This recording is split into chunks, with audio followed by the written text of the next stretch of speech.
आइए सद्गुरु रचित बीजक आध्यात्मिक यात्रा में हम प्रवेश करें। आज शब्द नंबर 54 में साहिब कहते हैं, साईं के संग सासुर आई, संग न सुती स्वाद नहीं मानी, गयो जोवन सपने की नाई। जना 4 मिली लगन सुधायो, जना 5 मिली माड़ो छाए। सखी सहेलरी मंगल गावे, सुख दुख माथे हरदि चढ़ावे। नाना रूप परी मन भावरी, गांठी जोर भाई पतियाई। अर्घा दय दय चली सुवासनी, चौके राड़ भई संग साई। भयो विवाह चली बिन दुल्हा, बाट जात समझी समझाई। कहें कबीर हम गौने जैबे, तरब कंध ले तूर बजावे। साहिब कहते हैं, साईं के संग सासुर आई। सासुर यहाँ ससुराल के लिए है साहिब। संसार में ससुराल, संसार। आत्मा देव से हट करके जो बाहर भगवान मानते हैं, उनके लिए सद्गुरु कबीर का यहाँ बड़ा व्यंग है। लोग बाहर से परमात्मा से मिलने की चेष्टा करते हैं, लेकिन जिस परमात्मा से मिलने की चेष्टा करते हैं उससे बिछुड़ भी जाएगा। लोग सोचते हैं परमात्मा कब मिलेंगे, संतों से गुरुजनों से पूछते हैं कि भगवान कब मिलेंगे। एक बार की बात है, पूज्य सद्गुरु श्री अभिलाष देव जी प्रवचन के दरमियान वे प्रवचन करने के बाद एकांत खेतों में जंगलों में जाकर के समाधि लगाते थे, ध्यान करते थे। ये करीब 90 के दशक की बात है। तो हमने देखा जब जन्मभूमि में थे, गांव में थे, तो साहब सत्संग के करने के बाद 5 बजे जैसे 3 से 5 या 3 से 6 कार्यक्रम होता था, तो 6 बजे या 5 बजे के बाद सीधा मंच से हट करके, मंच को छोड़ करके खेतों की ओर, जंगलों की ओर चले जाते थे, 2-2.5 किलोमीटर दूर। और उनके साथ एक साधक होते थे जो पीछे पीछे चलते थे। जाकर के अपने कपड़े या कट्टे, आज के समय में जो यूरिया की बोरी पहले आते थे, बहुत सुंदर आता, सफ़ेद अभी भी आता है, उसको धो करके बैठने के लिए बनाते थे। आज के समय में तो काफ़ी कपड़े हो गए और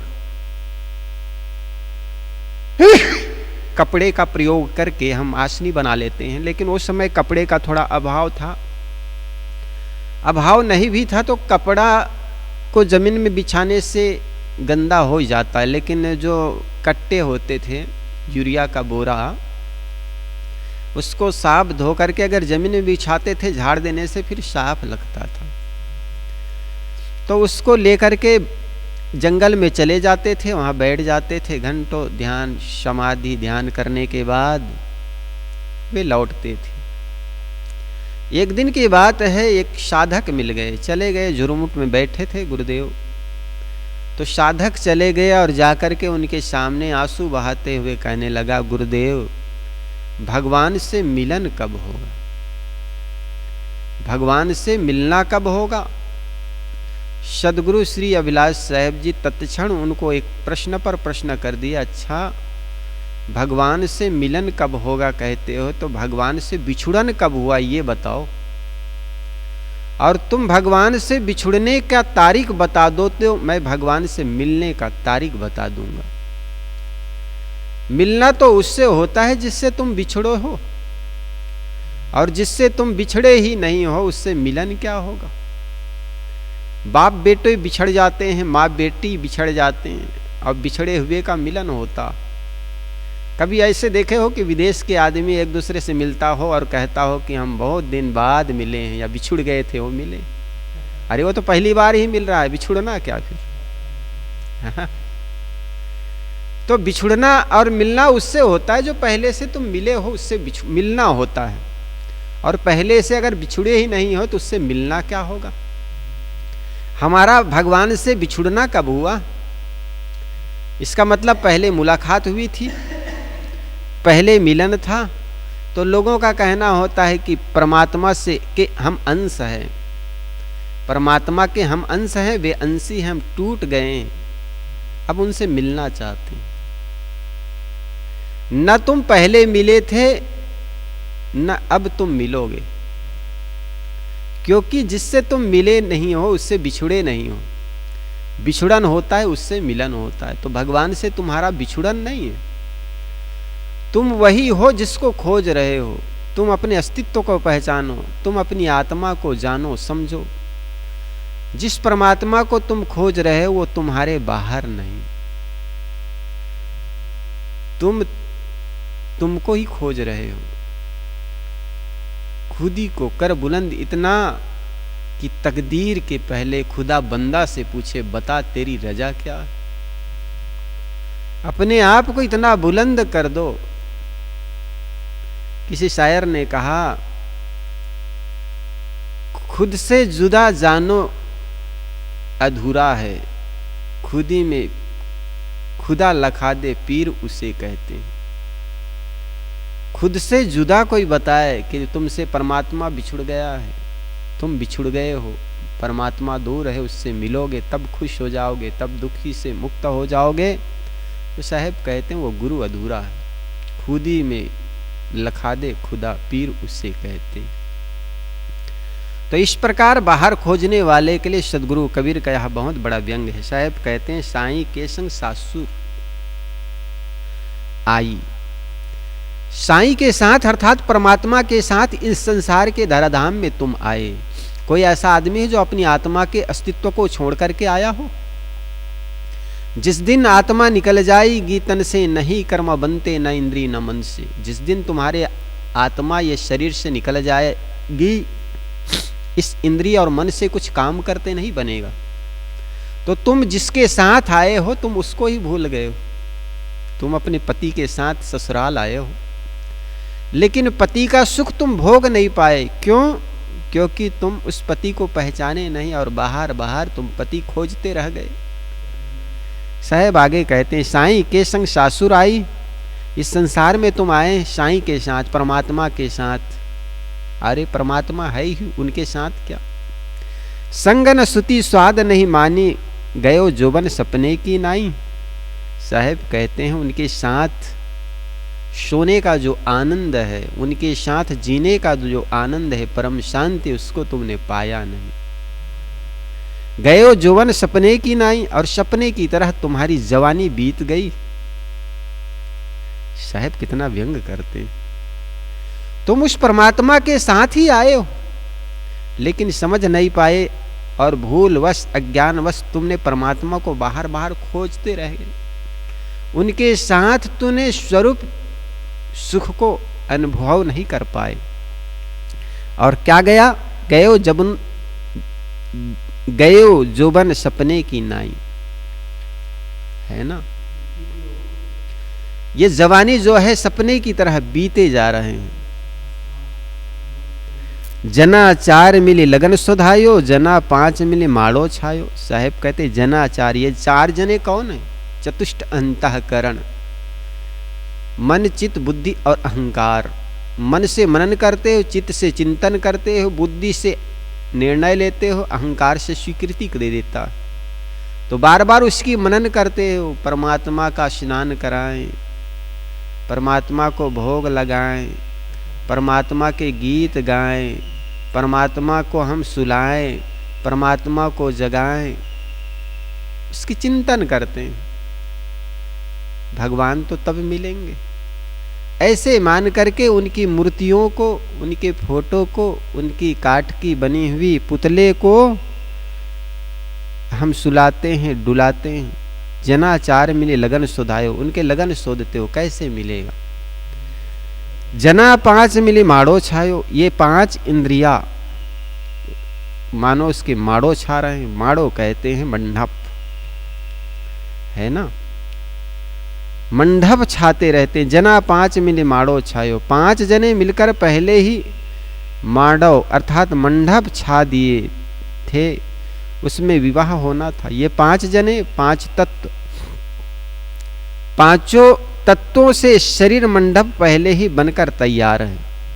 इसमें मनुष्य की मनोवृत्ति रूपी दुल्हन नए नए पति से विवाह करती रहती है, अर्थात अपने आत्मदेव से विमुख होकर के नाना विषयों एवं देवी देवताओं में भटकती रहती है।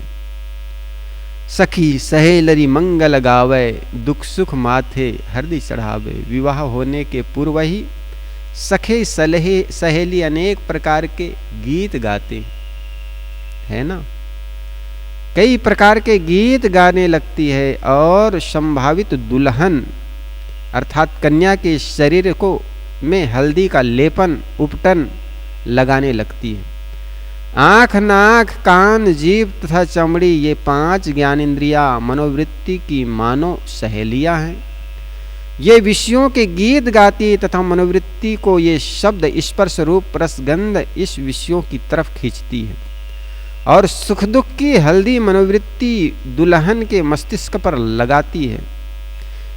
इन सब का अर्थ यह है कि मनुष्य की मनोवृत्ति निज चेतन स्वरूप में न रमने से वह 5 इंद्रियों के विषयों में रमती है और उनके परिणाम स्वरूप संसार के सुख दुख द्वंद्व सहती है।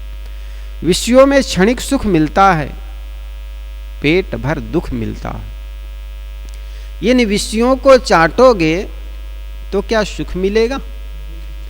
जैसे कुत्ते हड्डी को चाटता है, कभी चबाता है कभी चाटता है, और उनके ही जमड़े उस कठोर हड्डी से कट जाने से रक्त उनके ही बहते हैं और उनके रक्त बहने से उनको बड़ा आनंद महसूस होता है। उनको ऐसा लगता है इस हड्डी से रक्त निकल आ रहे हैं, और ऐसे सुखी हड्डी को चबाते चबाते उनका जीवन सूख जाता है। लेकिन उस हड्डी से सुख मिलने वाला है क्या?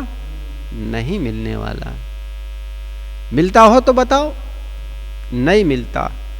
विषयों में कभी सुख था ही नहीं। जो सुख मिल रहा है वो आपके अंदर का सुख है।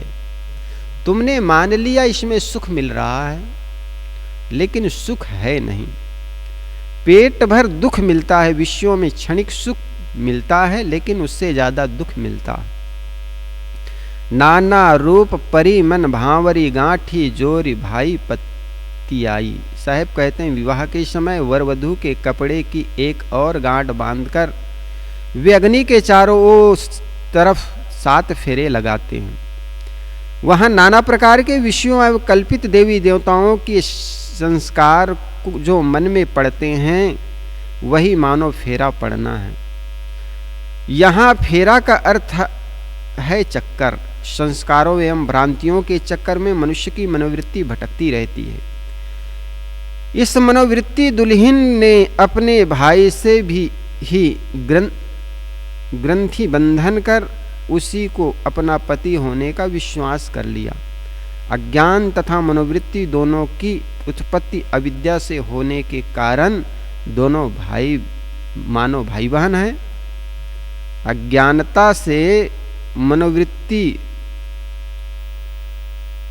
अज्ञान तथा मनोवृत्ति दोनों की उत्पत्ति अविद्या से होती है, और मनोवृत्ति और अज्ञानता दोनों भाई बहन हो गए। इसलिए चेतन स्वरूप से अलग जो कुछ अपना आश्रय माना जाता है वह सब अज्ञान ही है। जीव उसी से अपना ग्रंथ बंधन करता है, ग्रंथि बंधन करता है। यही तो जड़ चेतन की ग्रंथि है।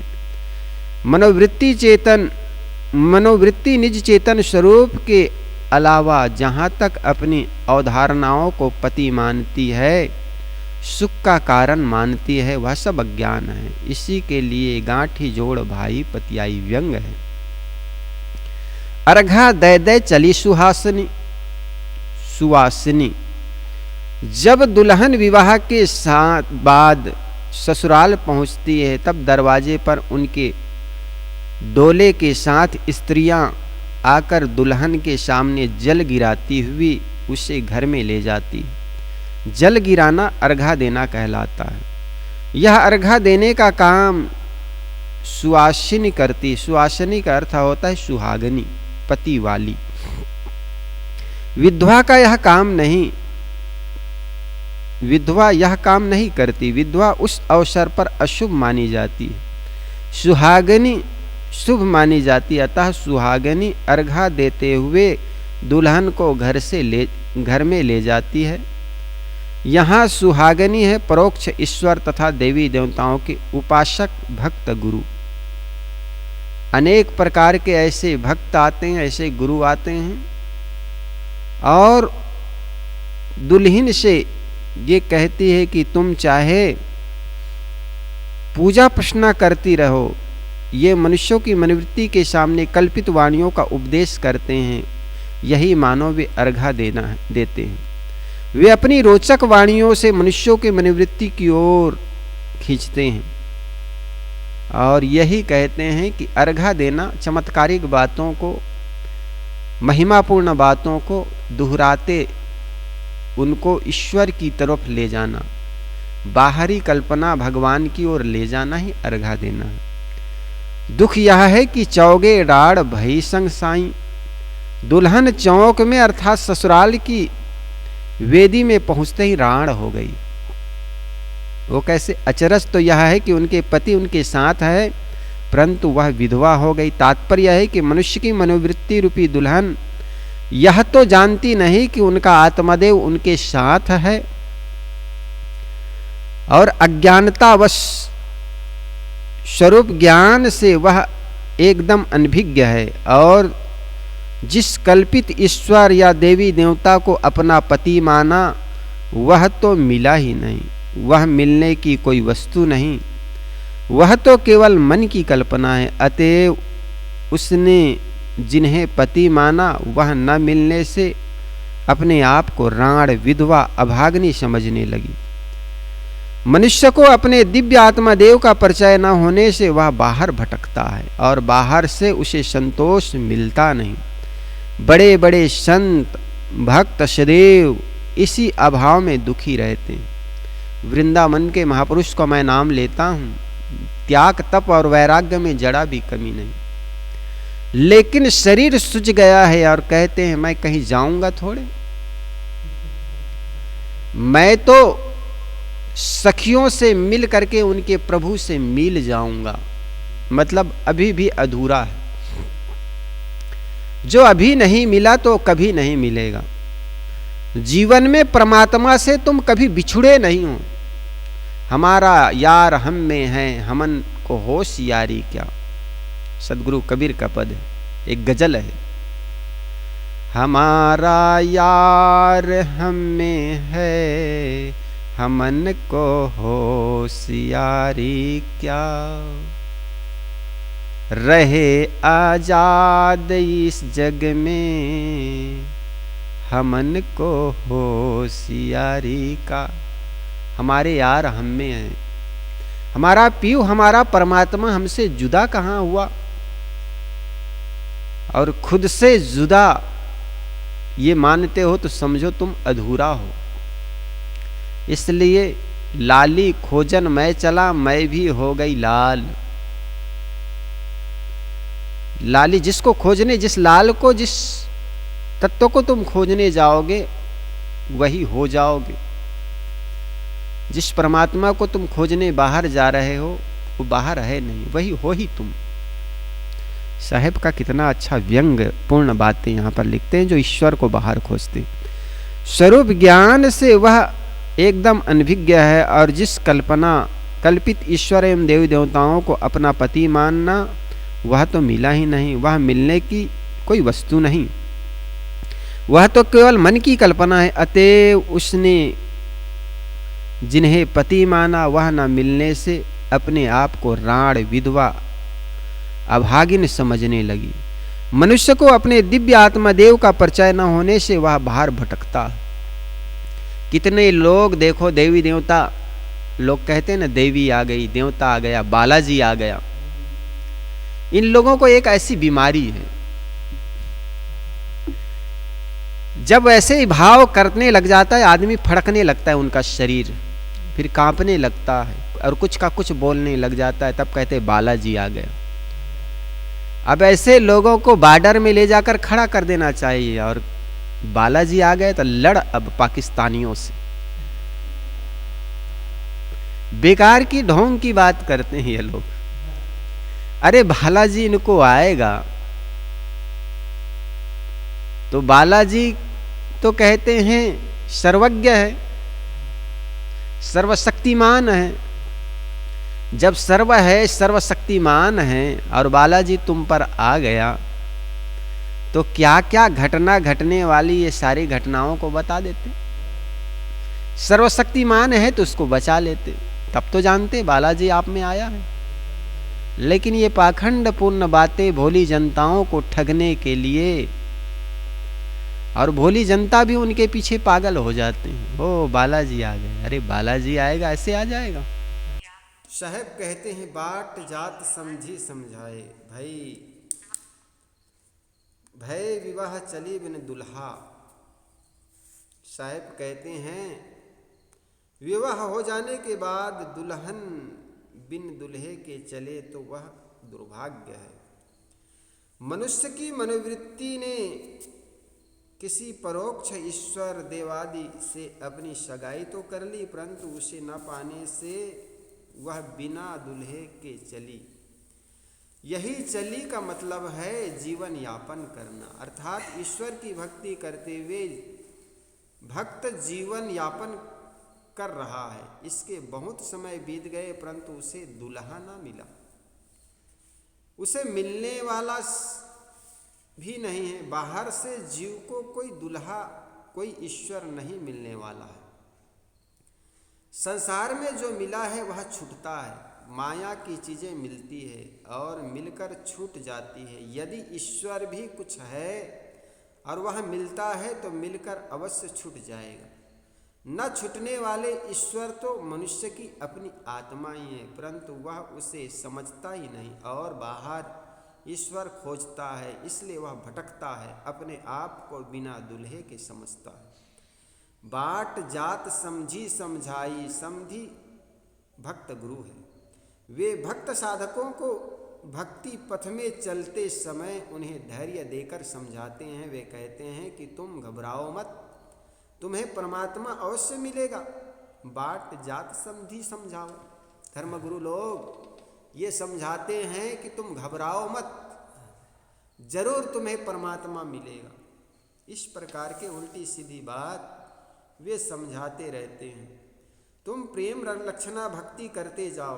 तुम अपने आप को समझो कि तुम उसकी पत्नी हो और तुम्हारा पति वह है। तुम मन ही मन उसको भोजन लगाओ, उसकी आरती उतारो, उसके पैर दबाओ, उनके पान के बीड़े दो, उनके साथ लिपट जाओ, वह अवश्य कृपा करेंगे और तुम्हें अपना प्रेयसी बना लेंगे। कबहुत दीन दयाल के भनक पड़ेगी कान। ऐसे कहते हैं ना, राम राम रटते रहो। कबहुत दीन दयाल के भनक पड़ेंगे। राम राम रटते रहो। कबीर साहब कहते हैं कि उक्त बातें सुनकर भक्ति साधकों को उत्साह जग जाता है और वे कहते हैं कि हम बाजा बजा के सहित कथा कीर्तन कर भगवान के धाम गौने जाएंगी और अपने भगवान पति से मिलकर कृतार्थ हो जाएंगे। उक्त पूरा शब्द सगुण उपासकों पर व्यंग है, जो अपनी आत्मा से अलग परमात्मा मानता है और जो पाना चाहता है, साहब उसको आड़े हाथ लेते हैं। कितने विद्वान नीचे की पंक्ति में कबीर को ही कहने लगते हैं कि कबीर स्वयं भगवान के धाम गौने जाना चाहते हैं। वे पूरे शब्द के अर्थ प्रवाह को समझना ही नहीं चाहते, क्योंकि उनको अपना मंतव्य उसी में सिद्ध दिखता है। परंतु किसी का अनर्थ नहीं करना चाहिए। कबीर साहब अंतरात्मा को ही परमात्मा मानते हैं। उन्होंने कहा, हृदय बसे ते ही राम न जाना, दिल मा खोज दिलही मा खोजो, यह करीमा रामा, है ना। उन्होंने बाहर से परमात्मा मिलने की बात नहीं कहते। वे तो यहाँ तक कहते हैं पीछे लागा जाए था लोक वेद के साथ, आगे दय सदगुरु मिलिया दीपक दिया हाथ। लोक वेद के पीछे चल रहा था। लोग क्या कहते हैं? ईश्वर बाहर है। वेद क्या कहते हैं? बाहर से तुम्हें परमात्मा मिलेगा। ये बात सुन करके मैं पीछे पीछे चला जा रहा था, लेकिन आगे दय सदगुरु मिलिया दीपक दिया हाथ। हम कहते हैं सदगुरु वो होता है जो ज्ञान देता। सदगुरु वो होता है जो ज्ञान का ट्रिक बता दे।